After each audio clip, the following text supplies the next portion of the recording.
যিনি আমার ক্যান্ডিডেট ছিলেন তিনি বক্তব্য দিয়েছেন বিএনপি কে খোঁচাখুচি কইরেন না। আরে আমি হানজালা বিএনপি কে খোঁচাখুচি করলে বিএনপি দেশে থাকতে পারবে না।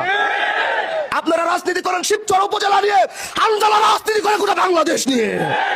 আপনারা চিল্লাচিল্লি করবেন গ্রামে খেতে, হানজালা চিল্লাচিল্লি করবে বাংলাদেশের পার্লামেন্টে। আমার চুপ করে থাকা মানে বারবার বলছি এটা কোনো দুর্বলতা নয়। আমি নতুনত্বের রাজনীতি চাই। আমি শিবচরে কোনো প্রতিহিংসা আধিপত্যের রাজনীতি আগামীতে দেখতে চাই না। আমি গত কয়েকদিন যাবৎ ভালো মতো খেয়াল করছি যে আমাদের কিছু ভাইরা তারা খুব লেখালেখি করছেন এবং খুব কথা বলছেন। তারা অন্য কেউ নয়, তারা আমার শিবচরের বিএনপি ভাইয়েরা। কিন্তু আমি তাদেরকে একটা কথা বলতে চাই, আপনারা কি এটা মনে করছেন না যে আমি হানজালা নির্বাচিত হওয়ার পর আমার একটা নেতৃবৃন্দ কারোর সাথে কোনো খারাপ ব্যবহার করে নাই, আমার একটা নেতৃবৃন্দ কাউকে হুমকি ধামকি দেয় নাই। আমি হানজালা এমপি হওয়ার আগে যে আমার কতটুকু পাওয়ার ছিল এই শিবচরের মাটিতে, এটা কি আপনারা দেখেন নাই? তাহলে আপনারা কি মনে করছেন আমি চুপ করে আছি কারণ আমি শান্তি চাই? আমি শিবচরের প্রত্যেকটা মানুষকে নিয়ে কাজ করতে চাই। আমি শিবচরের প্রতিটা দলের সদস্যদেরকে নিয়ে কাজ করতে চাই। আমার চুপ করে থাকা মানে আমার কোনো দুর্বলতা নয়। যদি মনে করেন হানজালার চুপ করে থাকা দুর্বলতা, তাহলে সেটা আপনাদের ভুল, আপনাদের চিন্তায় ভুল ধরেছে। হানজালার চুপ করে থাকা মানে হানজালার শিবচরের মাটিতে শান্তি চায়। এজন্য বলছি আসুন ভালোবাসা নিয়ে কাজ করি, আসুন কাঁধে কাঁধ মিলিয়ে কাজ করি। আমার জায়গায় যদি আজকে অন্য কেউ হতো তাহলে আপনাদের কাউকে বাড়ি ঘরে থাকতে দিত না। আমার জায়গায় যদি অন্য কেউ হতো কাউকে ঠিক মতো চলতে দিত না, বাড়ি ঘর থেকে বের হতে দিত না।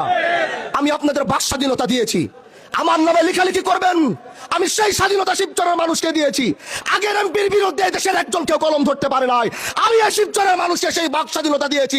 গঠনমূলক যদি সমালোচনা থাকে আপনারা করেন, আমার কোনো আপত্তি নাই।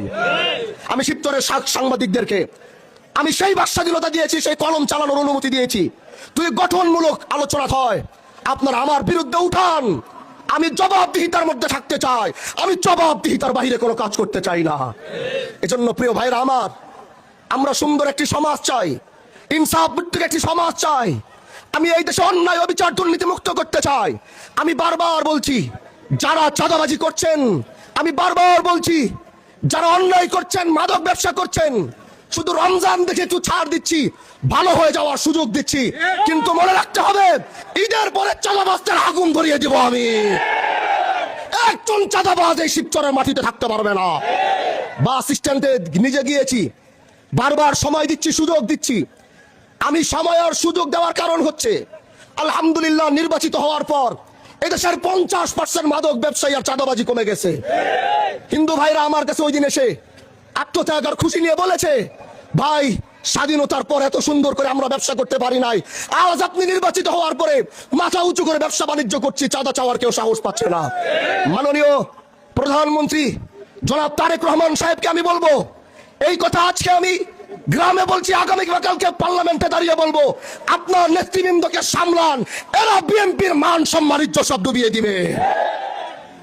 যদি কন্ট্রোল করতে না পারেন তাহলে তারা আপনাদের আগামী রাস্তা রুদ্ধ করবে।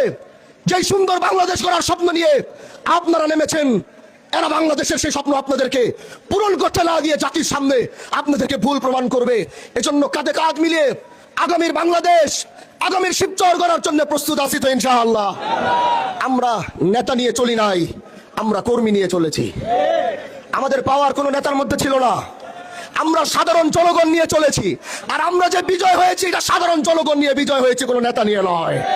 শিবচরের মাটিতে বড় বড় দলগুলো একসাথে হয়েছিল আমাদেরকে বৃদ্ধাঙ্গুল দেখানোর জন্য, কিন্তু শিবচরের মানুষ তাদেরকে বৃদ্ধাঙ্গুল দেখিয়েছে।